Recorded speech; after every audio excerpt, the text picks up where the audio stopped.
E se eu dissesse que o primeiro ato de rebeldia da história não aconteceu aqui na Terra, mas no céu?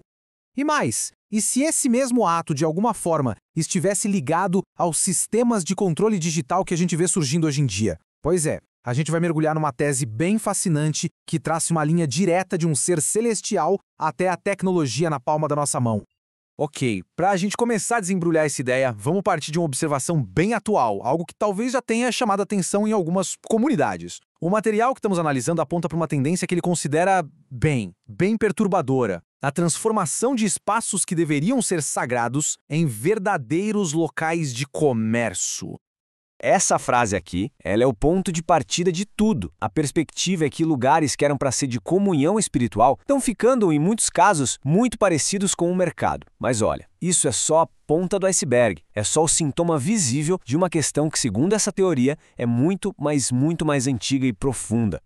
E como é que a gente vê isso hoje? Bom, o material aponta exatamente para o uso de tecnologia financeira dentro dos cultos. A tela pedindo Pix, o QR Code para oferta. A crítica aqui não é contra a tecnologia, sabe? É contra a mentalidade que isso pode acabar incentivando. Uma lógica onde a fé parece que pode ser medida por transações. E essa mentalidade, bom, segundo essa tese, ela não nasceu aqui na Terra, não. Certo. Então, como é que essa mentalidade de mercado se instalou? Para encontrar a raiz disso, a tese que a gente está explorando nos leva para um lugar bem distante, para antes da própria criação da humanidade, para uma dimensão que era puramente espiritual. No comecinho de tudo, só existia o fluxo. A tese descreve um querubim, um ser de luz, e a função dele era ser um condutor da glória divina. Presta atenção nisso, ele não gerava a própria luz, ele a refletia, ele era parte de uma sinfonia perfeita e totalmente altruísta. E aí, no momento decisivo, fora do nosso conceito de tempo, esse ser olhou para dentro. Em vez de olhar para a fonte da luz, ele olhou para o brilho que passava através dele. Em vez de deixar fluir, ele segurou, ele reteve. Ele disse, isso é meu. E esse, de acordo com a fonte, é o momento exato em que o ego nasce. É o instante em que uma dádiva, um reflexo, foi transformado em propriedade privada. A função virou uma identidade, e o primeiro eu, separado da fonte, foi criado. Isso nos leva a uma conclusão, bem impactante. A primeira morte, por essa ótica, não foi física, foi a morte espiritual que aconteceu no momento em que esse ser se desligou da fonte da vida.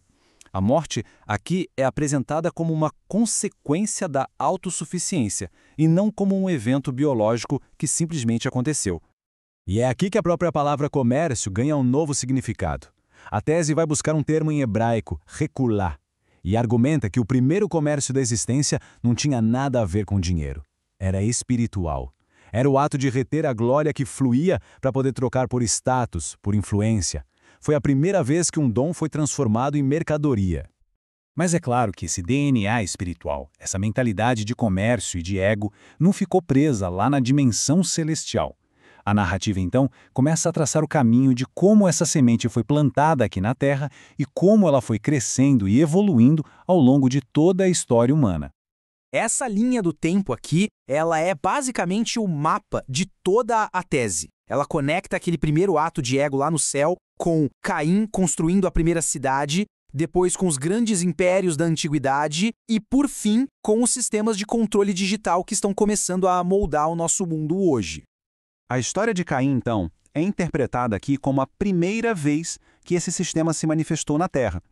Quando ele constrói uma cidade, Caim está buscando segurança em muros, na força humana e não na presença divina.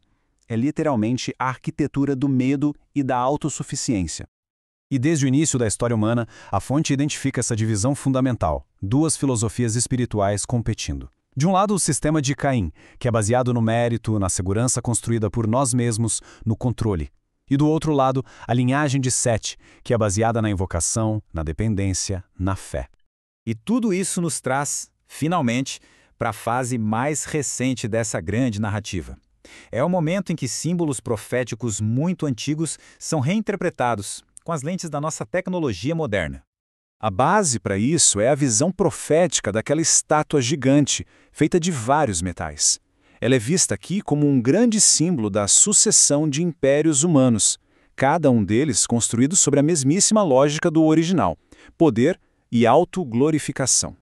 E é exatamente aqui que a teoria fica bem específica, traçando paralelos diretos entre essas imagens antigas e as tecnologias de hoje. Os pés de ferro e barro da estátua seriam as nossas alianças políticas globais, que a gente sabe que são super frágeis. E a famosa marca, aquela necessária para comprar e vender, bom, ela é associada diretamente a sistemas de identidade digital e pagamentos com biometria.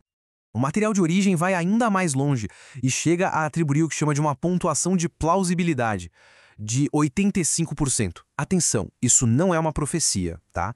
É uma avaliação de que os componentes técnicos para um sistema global de controle de identidade e comércio, como aquele descrito simbolicamente, já estão em grande parte prontos ou sendo desenvolvidos agora mesmo.